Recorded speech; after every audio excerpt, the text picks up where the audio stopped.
ഏറ്റവും പ്രധാനപ്പെട്ട ഒരു തവസ്സുലാണ് അഹ്ലുസുന്നത്ത് വൽ ജമാഅത്തിന്റെ ആളുകൾ അവരുടെ വിശ്വാസത്തിന്റെ ഭാഗമായി, അവരുടെ ഈമാനിന്റെ ഭാഗമായി സക്രമം എന്ന നിലയ്ക്ക് ചെയ്തു വരുന്നത്. എന്ത്? പടച്ചവനെ, മുത്തുനബിയുടെ ഹക്ക് കൊണ്ട്, നല്ലാന്റെ റസൂലിനോടുള്ള പ്രേമത്തിന്റെ ഹക്ക് കൊണ്ട് ഇതുകൊണ്ടൊക്കെ പടച്ചവനെ ഇത് ചെയ്യണേ എന്ന് പറയുന്നത്. നബിയെ കൊണ്ട് സഹായിക്കണേ, നബിയുടെ ഹക്ക് കൊണ്ട് ഞങ്ങളുടെ കാര്യം വിജയിപ്പിക്കണേ എന്നൊക്കെ പ്രാർത്ഥിക്കുന്ന തവസ്സുൽ. ഇതിന് പേരെന്താ? പുണ്യാത്മാക്കളുടെ ഹക്ക്, ജാഹ്, ബർക്കത്ത് എന്നിവ ഉപയോഗിച്ചിട്ട് തവസ്സുൽ ചെയ്യുക. ലവാത്ത് കൊണ്ട് തവസ്സുൽ ചെയ്യുക, ദാത്ത് കൊണ്ട് തവസ്സുൽ ചെയ്യുക. അപ്പം മഹാത്മാക്കളുടെ തടി കൊണ്ട് ചെയ്യുന്ന തവസ്സുലാണ് അത്രേ അനാചാരം, ബിദ്അത്ത്, ഹറാമ്. അത് മിതവാദികൾ പറയുന്നതാ. കുറച്ചും കൂടി കടന്നാല് ഷിർക്ക് ഇതും പറയും. ഷിർക്ക് ഇത് എഴുതിയിട്ടുണ്ട്. മുജാഹിദ് വിഭാഗത്തിന്റെ ഏറ്റവും വലിയ പണ്ഡിതനായിരുന്ന കെ ഉമർ മൗലവി സൽസബിയിലെ കെ ഉമർ മൗലവി പറയുന്നത് ഇത് ഷിർക്കാണ് തന്നെയാണ്. തവസ്സുല് ഷിർക്കാണ്, സംശയമില്ല. അപ്പൊ തവസ്സുല് ഷിർക്കാണെന്ന് പറയുന്നവർ തവസ്സുൽ പാടില്ലെന്ന് പറയുന്ന തവസ്സുൽ ഏതാണ്? ഇതുമാത്രം. ഏത്? മഹാത്മാക്കളുടെ ദാത്തുകൊണ്ട്, അവരുടെ ഹക്ക് കൊണ്ട്, അവരുടെ ജാഹ് കൊണ്ട്, അവരുടെ ബർക്കത്ത് കൊണ്ട് തവസ്സുൽ ചെയ്യുന്നത്. എന്ത് തവസ്സുൽ നിങ്ങൾ ചെയ്തോളി, പക്ഷേ പുണ്യവാളന്മാരുടെ ഹക്ക് കൊണ്ട്, ജാഹ് കൊണ്ട് എന്ന് പറഞ്ഞു പോകരുത്. അല്ലെങ്കിൽ ആ പുണ്യാത്മാക്കളായ മഹാന്മാരെ കൊണ്ട് എന്ന് പറഞ്ഞു പോകരുത്. ഈമാൻ തെറ്റിപ്പോകും എന്നാ പഠിപ്പിക്കുന്നത്. ഇതുമാത്രം പാടില്ല എന്ന് കിട്ടാൻ എവിടെയാണ് ന്യായം? എന്താണ് തെളിവ്? ഇവിടെ തെളിവ് നിരത്തേണ്ടവർ തവസ്സുലിനെ എതിർക്കുന്നവരാണ്. പലപ്പോഴും അങ്ങനെയല്ല ചിന്തിക്കുന്നത്. തവസ്സുലിന് എന്താണോ തെളിവ് എന്ന് നമ്മളോട് ഇങ്ങോട്ട് ചോദിക്കുക. കുറെ കാലായങ്ങൾ ഇത് തുടങ്ങിയിട്ട്. തവസ്സുലിനെ എന്താണോ തെളിവ് എന്ന് സുന്നികളോടല്ല ചോദിക്കേണ്ടത്. അഹ്ലുസുന്നത്ത് വൽ ജമാഅത്ത് ആദം നബി മുതൽക്കേ ആചരിച്ചു വരുന്ന, വിശ്വാസികൾക്കിടയിൽ നടന്നു വരുന്ന ആചാരമാണ് പുലർത്തുന്നത്. മനുഷ്യ സമൂഹത്തിൽ നിലനിന്നു വരുന്ന ആചാരമാണ് പുലർത്തുന്നത്.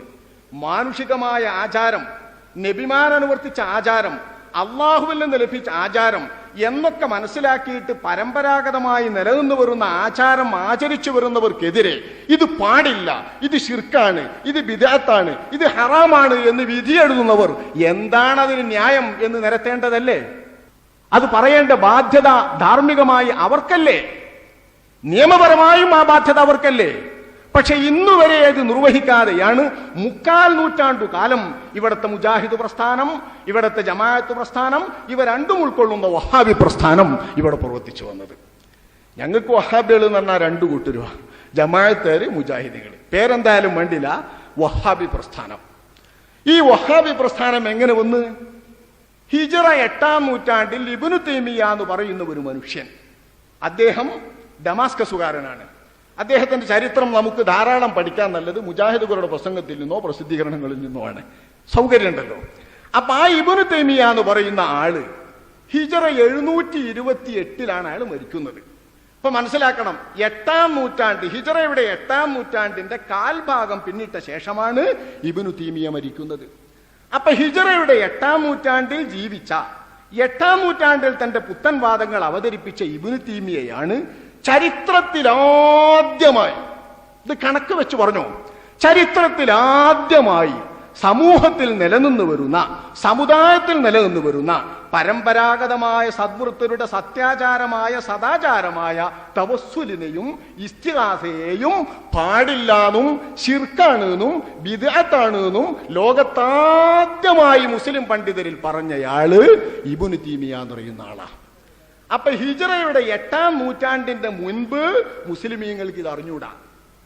8-ാം നൂറ്റാണ്ടിന്റെ മുൻപ് ജീവിച്ച 7 നൂറ്റാണ്ടിലെ മുസ്ലിമീങ്ങളുടെ സദാചാര പാരമ്പര്യമാണോ നമ്മൾ വിശ്വാസത്തിൻ്റെതും വിശ്വാസത്തിന്റെ പിൻബലമുള്ളതുമായി കണക്കിലെടുക്കേണ്ടത്?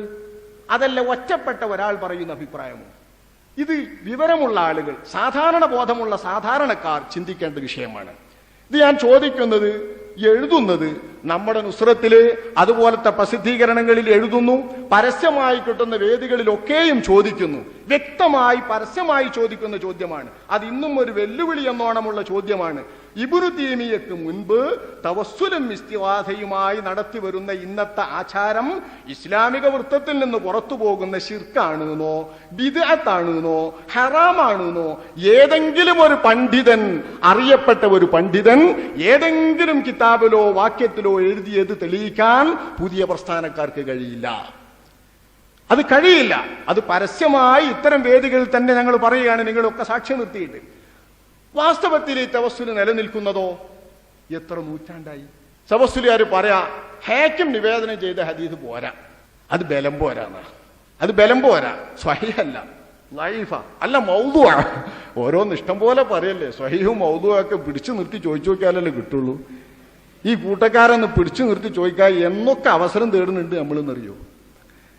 എന്താണ് ഈ സ്വഹീഹ് ലൈഫ് എന്നൊക്കെ ഇരുട്ടക്കൊക്കെ ഒന്ന് പഠിപ്പിക്കണല്ലോ. ഇതിനൊരു അവസരം ഏതെങ്കിലും കാലത്ത് കിട്ടിയെങ്കിൽ അള്ള എളുപ്പമാക്കി തരുമാറാവട്ടെ. എന്നാലല്ലേ കുറച്ച് ആൾക്കാർക്കെങ്കിലും ഇത് മനസ്സിലാക്കുക. അങ്ങോട്ട് പറഞ്ഞു തന്നെയാ ലൈഫ് മൗദു എന്നൊക്കെ.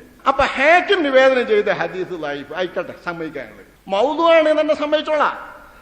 മൗദു ആയ ഈ ഹദീസ് തന്റെ മുസ്തദറക്കിൽ നിവേദനം ചെയ്തിട്ട് കാലത്രയായി നോർക്കണം.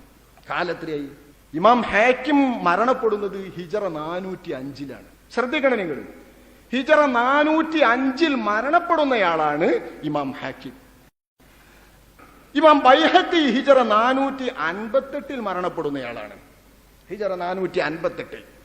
58ലും 405ലും മരണപ്പെടുന്ന ഇമാം ഹാക്കിമും ബൈഹഖിയും അവരുടെ ഹാക്കിമിന്റെ മുസ്തദറക്കിലും ബൈഹഖിയുടെ ദലായിലുൻ നുബുവയിലും ഈ ഹദീസ് നിവേദനം ചെയ്തിട്ട് 4 നൂറ്റാണ്ടുകളെങ്കിലും പിന്നിട്ട ശേഷം, ഏതാണ്ട് 3 നൂറ്റാണ്ടുകളെങ്കിലും പിന്നിട്ട ശേഷമാണ് ഇബ്നു തീമിയ രംഗത്ത് വരുന്നത്, ജനിക്കുന്നത്. ഓർക്കണം.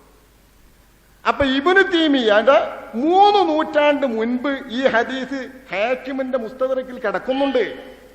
ഹാക്കിമിന്റെ മുസ്തദറക്ക് കണ്ടവരാരൊക്കെയാണ്? ഈ ഹദീസ് ഉദ്ധരിച്ചവരാരൊക്കെയാണ്? കുറച്ചൊന്നുമല്ല, 4 മദ്ഹബിലെ ഉലമാക്കളും ഹാക്കിമിന്റെ ഈ ഹദീസ് ഉദ്ധരിച്ചുകൊണ്ട് ഇതേ രീതിയിലുള്ള തവസ്സുൽ ചെയ്യാൻ അള്ളാഹുവിന്റെ റസൂലിന്റെ സമുദായത്തെ പഠിപ്പിച്ചിട്ടുണ്ട്.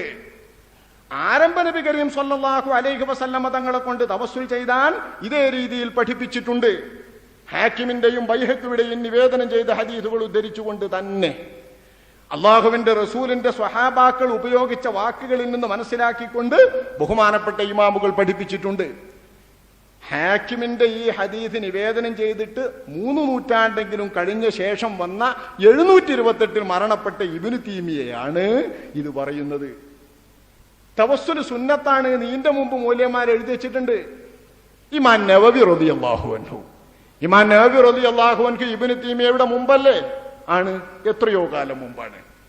ഇബ്നു തീമിയയുടെ മുമ്പല്ലേ മാവർദി റളിയല്ലാഹു അൻഹു, ഖാദി അബൂ ത്വയ്യിബ് റളിയല്ലാഹു അൻഹു ഇവരൊക്കെ ഹിജറ 400കളിലും 500കളിലും 600കളിലും ഒക്കെ ഉള്ളവരാണ്. ഇത്തരം മഹാന്മാർ വിവരിച്ചിട്ടുണ്ട്, അള്ളാഹുവിന്റെ റസൂലിനെ ഹജ്ജ് വേളയിൽ സിയാറത്ത് ചെയ്യുമ്പോ ആ സിയാറത്ത് ചെയ്യുന്ന വേളയിൽ പാലിക്കേണ്ട ചിട്ടകൾ വിവരിച്ച കൂട്ടത്തിൽ 4 മദ്ഹബിലെ ഇമാമുകളും വിവരിക്കുന്ന ചിട്ട മദ്ഹബിന്റെ കിതാബുകളിലുണ്ട്. ഇബ്നു തീമിയ ജനിക്കുന്നതിന് മുൻപേ രചിക്കപ്പെട്ട കിതാബുകളിലുണ്ട്. ഇവർക്കൊക്കെയും ആധാരം തന്നെയാണ് ഹാക്കിം നിവേദനം ചെയ്ത തവസ്സുലിന്റെ ഹദീസ്, ബൈഹഖി നിവേദനം ചെയ്ത തവസ്സുലിന്റെ ഹദീസ്. ബൈഹഖിയും ഹാക്കിമും മാത്രമല്ല, ഇമാം ബുഖാരി, ഇബ്നു മാജ, ഇബ്നു ഹിബ്ബാൻ, ത്വബ്റാനി, ഹാക്കിം, ഇബ്നു അബീ ശൈബ, അബൂ ദാവൂദ്, തുർമുദി, നസായി, അബൂ നുഐം, ഇബ്നു അബ്ദുൽ ബർ, ഇങ്ങനെയുള്ള മുഹദ്ദിസീങ്ങൾ എല്ലാം തന്നെ അവരുടെ ഹദീസുകളിൽ നബി തങ്ങളുടെ ഹക്ക് കൊണ്ടും അമ്പിയാക്കളുടെ ഹക്ക് കൊണ്ടും തവസ്സുൽ ചെയ്ത ഹദീസുകൾ ധാരാളം ഉദ്ധരിച്ചിട്ടുണ്ട്. ഇത്തരം ഹദീസുകൾ സ്വഹീഹാണോ ലൈഫാണോ ചർച്ചയിരിക്കട്ടെ. അതിപ്പോ നമ്മളോട് നാടന്മാരോട് പറഞ്ഞിട്ട് പറയല്ലോ ഇത് സ്വഹീഹാണോ ലൈഫാണോ എന്ന് വെറുതെ സമയം കളയാണ്. അത് വിവരമുള്ള ആളുകൾ വന്നാൽ അപ്പം നമുക്ക് ചിന്തിക്കാം. ഇത്തരം ഹദീസുകളിൽ നിന്ന് നമ്മൾ മനസ്സിലാക്കേണ്ടത് തവസ്സുലിന്റെ കഥയും തവസ്സുലിന്റെ വാക്കും ഹക്ക് കൊണ്ടുള്ള തവസ്സുലിന്റെ വാക്യങ്ങളും നൂറ്റാണ്ടുകളോളം സമൂഹത്തിൽ നിലനിന്നിട്ടില്ലേ? ഹദീസാണെന്ന നിലക്ക് നിലനിന്നിട്ടില്ലേ? ഇതേ പദങ്ങളെ ഉദ്ധരിച്ചിട്ട് തവസ്സുൽ ചെയ്ത് പ്രാർത്ഥിക്കൽ സുന്നത്താണെന്ന് ഇമാമുകൾ രേഖപ്പെടുത്തിയിട്ടില്ലേ? ഉണ്ട്. ഞാൻ ഇമാം നവവിയെ ഉദ്ധരിക്കാം. എല്ലാവർക്കും പരിചയപ്പെട്ട ഇമാമാണല്ലോ. ഇബ്നു തീമിയൊക്കെ ജനിക്കുന്നതിന്റെ മുമ്പുള്ളവരാ. 728 ഇബ്നു തീമിയ മരിക്കുന്നത്. മഹാനായ ഇമാം നവവി അതിന്റെയും വളരെ കൊല്ലം മുമ്പുള്ളതാണ്. ഏതാണ്ട് 50, 60, 70 കൊല്ലെങ്കിലും മുമ്പ് മഹാനര് എഴുതി പൂർത്തിയാക്കിയിട്ടുണ്ട്. മഹാനര് പറയുന്നു, നോക്ക്, ഫൈദാ സ്വല്ലാ തഹിയ്യത്തുൽ മസ്ജിദി അതൽ ഖബ്റുൽ കരീം. മദീനത്തെ പള്ളിയിൽ ചെന്നാൽ പള്ളിയിലെ തഹിയ്യത്താണ് നിസ്കരിക്കേണ്ടത്. ഈ തഹിയ്യത്ത് നിസ്കരിച്ചു കഴിഞ്ഞാൽ അതൽ ഖബ്റുൽ കരീം, ബഹുമാനപ്പെട്ട അഷ്റഫുൽ ഖൽഖ് തങ്ങളുടെ ഖബറിന് ചെല്ലണം. ചെന്നിട്ട് സലാം പറയേണ്ട രീതികളാണ് വിവരിക്കുന്നത്. സലാം പറഞ്ഞിട്ട് സിദ്ദീഖ് എന്നവരുടെ ഖബറിന്റെ അടുത്തേക്ക് ഒരല്പം വലത്തോട്ട് നീങ്ങണം. പിന്നെ അവിടെ നിന്ന് അങ്ങോട്ട് തന്റെ വലത്തോട്ട് ഒരല്പം കൂടി നീങ്ങിയിട്ട് ഉമർ എന്നവർക്ക് സലാം പറയണം. വളരെ അദബുള്ള ചിട്ടയുള്ള സലാമിന്റെ രീതികൾ പറഞ്ഞ ശേഷം ഇമാം നവവി വിവരിക്കുന്നു, ഫുമ്മ യർജിഉ ഇലാ മൗഖിഫിഹിൽ അവ്വലി, പിന്നെ ആദ്യം റസൂലുള്ളാഹിക്ക് സലാം പറഞ്ഞ് നിന്ന സ്ഥലത്തേക്ക് തന്നെ മടങ്ങട്ടെ. ഖുബാലത വജ്ഹി റസൂലില്ലാഹി സ്വല്ലല്ലാഹു അലൈഹി വസല്ലം, അള്ളാഹുവിന്റെ റസൂലിന്റെ മുഖത്തിന്റെ നേരിൽ. ഫയതവസ്സലു ബിഹി, എന്നിട്ട് നബിയെ കൊണ്ട്, നബിയുടെ ദാത്താണ്, അള്ളാന്റെ നബിയെ കൊണ്ട് അവൻ തവസ്സുൽ ചെയ്ത് പ്രാർത്ഥിക്കണം.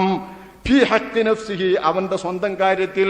വയസ്തശ്ഫിഉ ബിഹി ഇലാ റബ്ബിഹി, നബിയെ ശുപാർശകനായി പിടിച്ചിട്ട് തന്റെ കാര്യങ്ങളൊക്കെ നബിയുടെ മുമ്പിൽ അവതരിപ്പിക്കണം.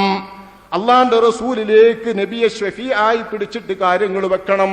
വയദ്ഉ ലിനഫ്സിഹി, തനിക്ക് വേണ്ടി ദുആ ചെയ്യണം. വലിവാലിദൈഹി, തന്റെ മാതാപിതാക്കൾക്ക് വേണ്ടി. വഅസ്ഹാബിഹി, തന്റെ കൂട്ടാളികൾക്ക് വേണ്ടി.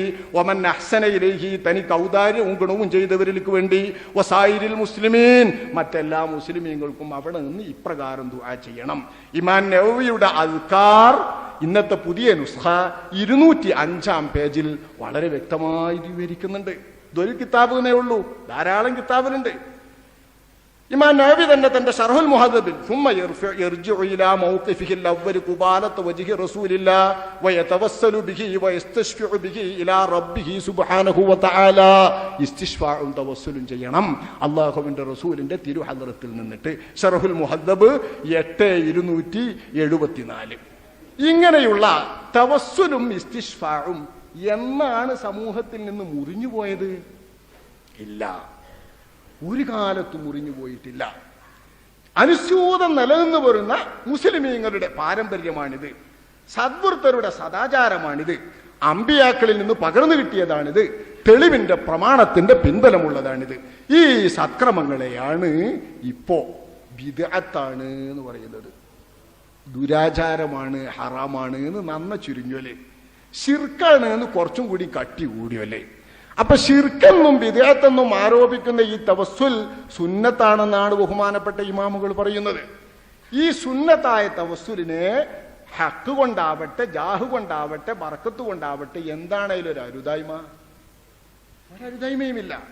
ഹക്ക് ഉണ്ട് എന്ന് പറഞ്ഞാൽ എന്തേ ഉള്ളൂ? ഇന്ന ആൾക്ക് പടച്ചോനെ അയാൾ ദുആ ചെയ്താൽ നീ സ്വീകരിക്കും എന്ന് നീ പറഞ്ഞിട്ടുള്ളതല്ലേ, നീ ഏറ്റിട്ടുള്ളതല്ലേ, ഹക്കാണെന്ന് നീ ഖുർആനിൽ അറിയിച്ചതല്ലേ, ആ ഹക്ക് കൊണ്ട്.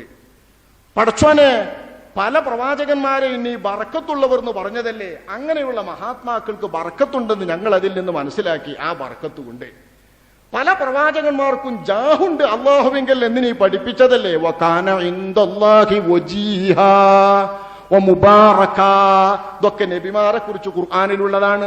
അപ്പൊ ജാഹുണ്ട്, ബറക്കത്തുണ്ട്, ഹക്കാണ് അവരെ സഹായിക്കൽ എന്നൊക്കെ നീ നിന്റെ ഖുർആനിൽ അറിയിച്ച മഹാത്മാക്കളെ മാനിച്ചിട്ട് ആ ഹക്ക്, ആ ജാഹ്, ആ ബർക്കത്ത് കൊണ്ട് നീ ഞങ്ങളുടെ കാര്യം നടത്തി തരണേന്ന് പ്രാർത്ഥിക്കുന്നതിൽ ഈമാനിനോ തൗഹീദിനോ അരുതായ്മയായിട്ടുള്ള ഒരു ചെറിയ കെണിക, ഒരംശം എവിടെയാണ്?